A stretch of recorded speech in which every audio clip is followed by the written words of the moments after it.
Hello friends, मैं आपका दोस्त doctor Sunil Kumar. I am post doctorate in clinical medicine and the metabolic science. Last 2 decade से south Delhi Chhatarpur में as a clinical physician में practice कर रहा हूँ। मैंने मतलब लास्ट 2 डिकेड के अंदर डिफरेंट डिफरेंट हॉस्पिटल में काम किया और मेडिकल कॉलेज में पढ़ाया भी, और बहुत सारे मैंने हेल्थ एजुकेशन प्रोग्राम किए हैं जिसमें कि मैंने जर्नली पेशेंट को एजुकेट किया है, हेल्थ वर्कर को, मेडिको को, बहुत सबको एजुकेट किया है।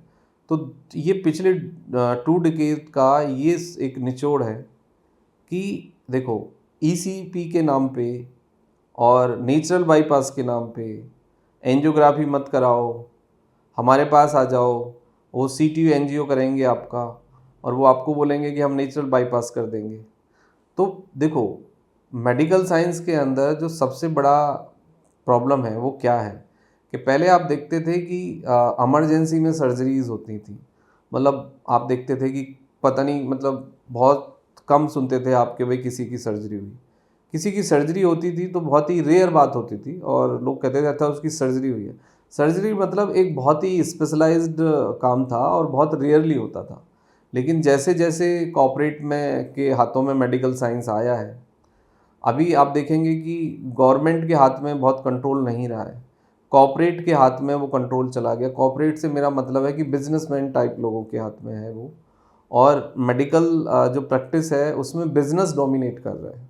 जब से वो बिजनेस ने डोमिनेट करना शुरू किया है तो आप देखेंगे कि आजकल एंजियोग्राफी या मतलब और दूसरे टेस्ट या फिर सर्जरी या फिर बाईपास या सर्जरी करके खोलना, ये सब आम बात थी पहले। लेकिन अभी एक नया रूप आया है।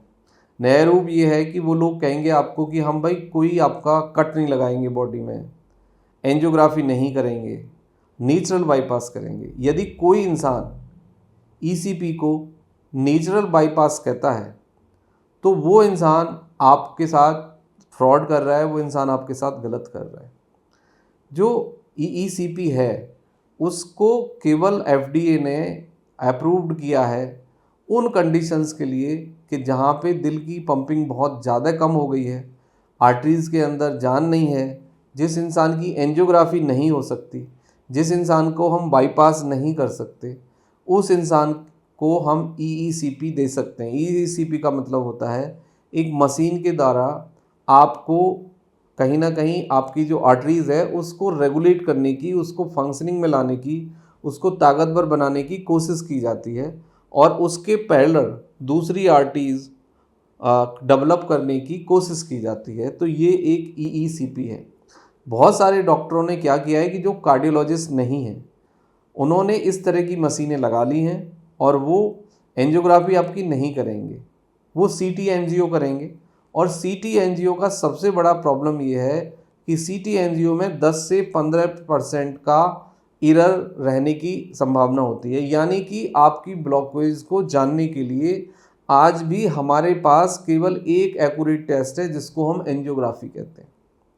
यदि कोई कार्डियोलॉजिस्ट आपको ये बोलता है कि आपको एंजियोग्राफी करानी चाहिए तो एंजियोग्राफी कराने में कोई प्रॉब्लम नहीं है, क्योंकि यदि आपको ब्लॉकेज जानना है तो आपको एंजियोग्राफी करानी ही होगी। अब बात ये आती है कि यदि आपकी हेल्थ कंडीशन बहुत अच्छी है और उस तरह की कोई इमरजेंसी क्रिटिकल कंडीशन नहीं है तो आपके सिम्टम्स और दूसरी जांचों के आधार पे आपके ब्लॉकेज को समझ के भी इलाज हो सकता है। बट ईईसीपी भी एक एंजियोग्राफी जैसा ही मसला है, एक बाईपास जैसा ही मसला है। वो मशीन से आपको सपोर्ट देके उस चीज़ को करेंगे, लेकिन ईईसीपी से कुछ क्लिनिकल मेडिकल आर्टरीज के लेवल पे फ़ायदे होते हैं। आज तक उसके बारे में कोई डेटा किसी के पास नहीं है कि कितने फ़ायदे होते हैं। यानी वो एक बिज़नेस है और उस बिज़नेस में होता क्या है जनरली कि वो आपसे 6 मंथ के अंदर ही 2-2.5 लाख रुपए ले लेंगे और आपको एक मतलब एक तरह से एक उसमें डाल देंगे सिस्टम में। आपको फिर वो बोलेंगे कि भाई आप एक्सरसाइज के लिए आइए या फूड मैनेजमेंट के लिए आइए। तो आई थिंक वो आप परमानेंट उनके कस्टमर बन जाएंगे। तो इससे बचिए। ईईसीपी को नेचुरल बाईपास समझना, या कोई यदि नेचुरल बाईपास करके आपको ठग रहा है तो उससे आपको बचने की आवश्यकता है। देखो, नेचुरल बाईपास वो है जो नेचुरली किया जाए, नेचुरली यानी बॉडी के द्वारा किया जाए, विद नेचर सपोर्ट किया जाए, फूड रिस्ट्रिक्शन से, एक्सरसाइज से, एटीट्यूड से, स्लीप की क्वालिटी को इन्हांस करके, कुछ दवाई के सपोर्ट से यदि आपके ब्लॉकेज को खोला जाता है तो उसको हम नेचुरल बाईपास कहते हैं। मेडिसिन मैनेजमेंट के अलग जो दूसरे प्रोसीजर के द्वारा किया जाता है वो सर्जिकल बाईपास होता है।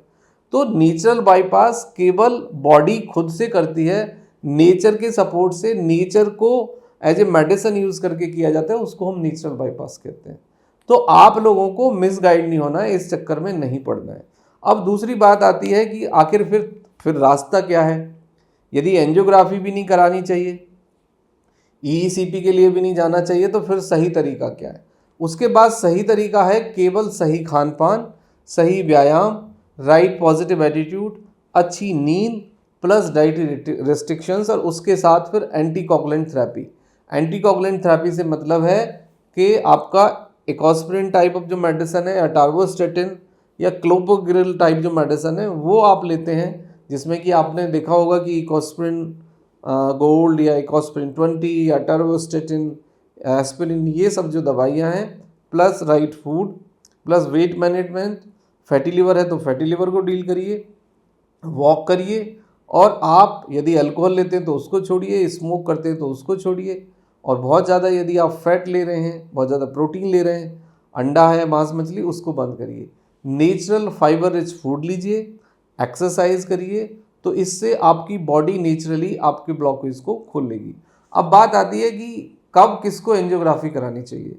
यदि आप 45 से ज़्यादा हैं, आप एल्कोहलिक हैं, आप स्मोकर हैं, और आपको जेनेटिक कोई कॉरोनरी आर्टरी डिसीज़ है, आपको ब्लड प्रेशर है, या फिर आपको डायबिटीज़ है, तो आपको एंजियोग्राफी करानी चाहिए, आपको अपने कार्डियोलॉजिस्ट को फॉलो करना चाहिए। If you are less than 45 और आपके साथ ये कोई हिस्ट्री नहीं जुड़ी हुई है, तो आप नेचुरल मेडिसिन से नेचुरली ठीक हो जाएंगे, प्लस दवाई लीजिए, लाइफस्टाइल मैनेज कीजिए, that is the only right way.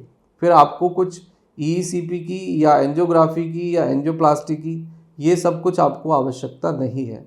देखो, दिल की जो बीमारी है वो आनुवांशिक प्लस लाइफस्टाइल के कारण डेवलप होती है। जब तक आप लाइफस्टाइल को ठीक नहीं करोगे, आप कितने ही बाईपास करा लीजिए, आप कितने ही स्टेंट लगवा लीजिए, कितना ही ईईसीपी करा लीजिए, एक टाइम के बाद दोबारा से दूसरी आर्टरीज में या तीसरी आर्टरीज में वो प्रॉब्लम डेवलप हो जाएगी।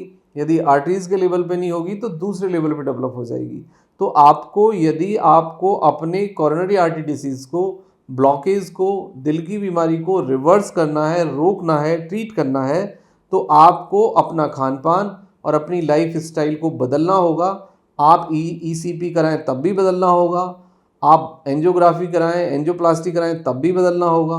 आपकी कोई भी कंडीशन हो, आपको अपना लाइफ स्टाइल चेंज करना होगा, प्लस रेगुलर होल लाइफ दवाई खानी होगी, नो मैटर आप क्या प्रोसीजर करा रहे हैं या ना करा रहे हैं। यदि आपने स्टेनिंग करा ली, स्टेन लगवा लिए, तो आपको और ज़्यादा केयर करनी पड़ेगी और ज़्यादा आपको दवाई खानी पड़ेगी। तो नेचुरल बाईपास केवल नेचर के साथ रहना है, नेचुरल फूड खाना है, और अपनी बॉडी को नेचुरली प्रमोट करना है हीलिंग के लिए, उस ब्लॉकेज को रिवर्स करने के लिए। ये नेचुरल बाईपास है। Thank you very much and take care yourself.